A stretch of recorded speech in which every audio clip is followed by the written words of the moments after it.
What's up, everyone? Welcome back to Building Kamino. This is episode 8. It's obviously been a little bit since my last update on the channel. Some of the real world stuff in life caught up, and so I had to put some of this on pause, but I am very happy to show you guys a lot of progress. By now, you're extremely familiar with the main landing pads on the mock. Most of the water is done on this side, and so that leaves a lot of time to work on this. So I forget exactly where we left off with the main building here. I know it wasn't this far, and there's a lot to review and show you guys.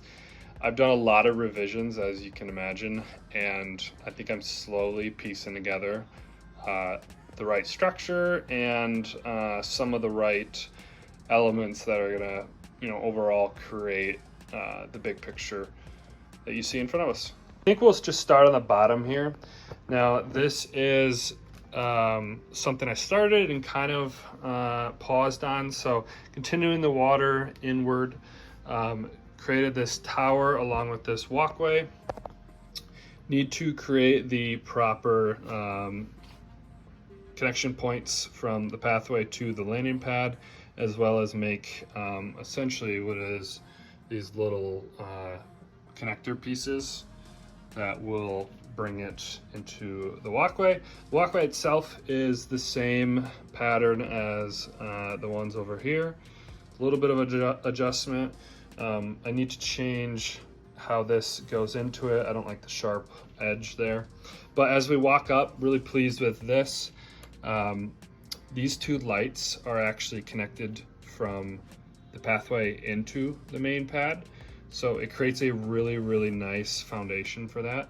And I was able to get some wedges in there, which creates a really seamless transition from there. So there is a lot going on here, and I'm trying to think of the best way to show you, but everything is still held up by Duplo.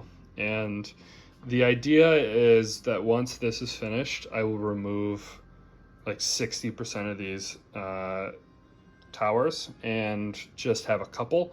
So, and obviously they'll be covered with a sleeve of hinges. So I'll essentially beautify it. But yeah, let's start right here. So following similar pattern with the lights on the side and the 2x3 slopes. Lots of tiles and studs for figures to walk on. The black was just kind of to switch it up. So kind of fun to do a little bit of a design, little unique, abstract. There is a ton of detailing on the inside here.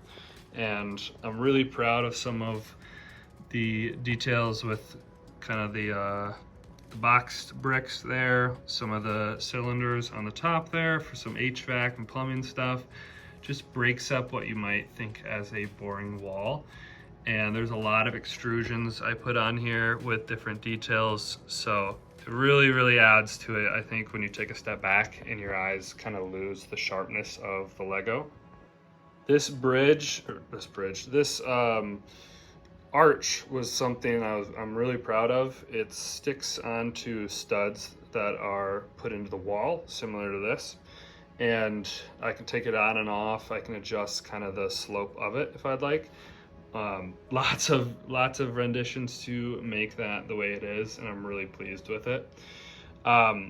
Backing away here from this side, there is a second entrance where the Bad Batch are walking out of. In hindsight, I probably would have created a little bit more of, I think, an arch to show that there's another entrance, but I am pleased with it. As you have noticed, there is quite an overhang here from this ledge. And as you can imagine, with the amount of bricks that you see just to go studs this way, it's heavy, it's very heavy. So what I had to do was offset the weight with these supports. And so just a bunch of Technic bricks that feed into here, planting down further back, creating the weight a little bit more centralized. Did a lot of hinges coming up here to create some of the curvature. This is an angle, and I can adjust it if I put these further back. So I'm still messing with exactly how I want the slope to go. So just know that I can adjust that. The 2x3 or 2x2 curved slopes here cover the hinges really well, and there is a ton of hinges, so that looks really good. Lots of detailing here, more to break up the eye, just different colors. It's a very light bluish gray mock, and so I wanted to add a little bit more. Moving up, these are the connection points. It's super solid. Again, I can adjust that. But it's very solid. It's not gonna go anywhere, and that took a while to do.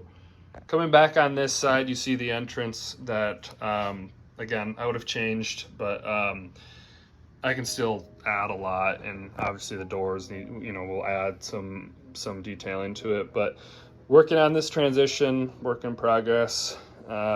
Same with this, but as you see, the curvature of this was always going to be a challenge. There are hinges here, but I am extremely proud of the fact that this does not sag.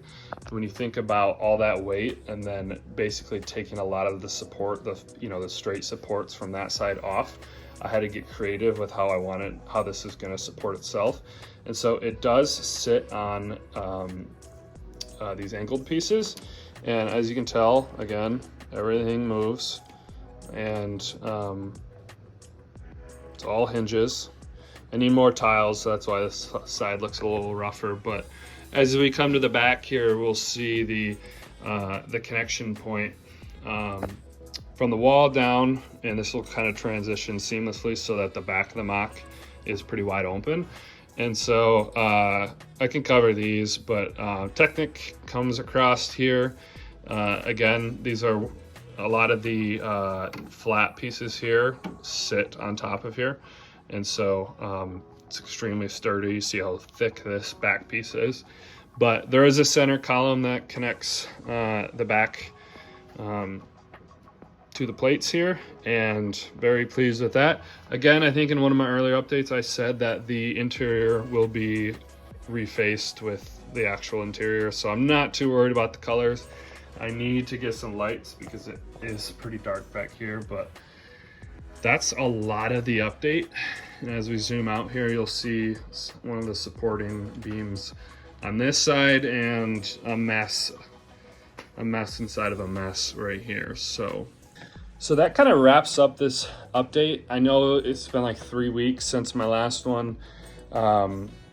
Just lots to catch up on with the work and the social life. So had to kind of pause here, but there is going to be a lot more updates coming. Don't worry, I'm not going anywhere.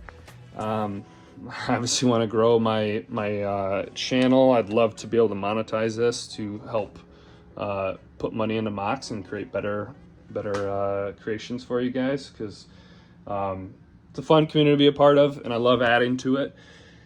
I think going forward here, the only thing I'd like some feedback here is I think I need to kind of cap this off. The original plan was to come all the way over, but the amount of bricks I need to create these pillars is just not cost effective. So do let me know what you guys think.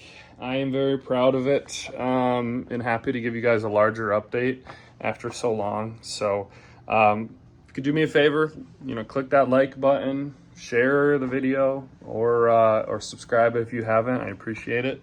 And we'll see you guys in the next update.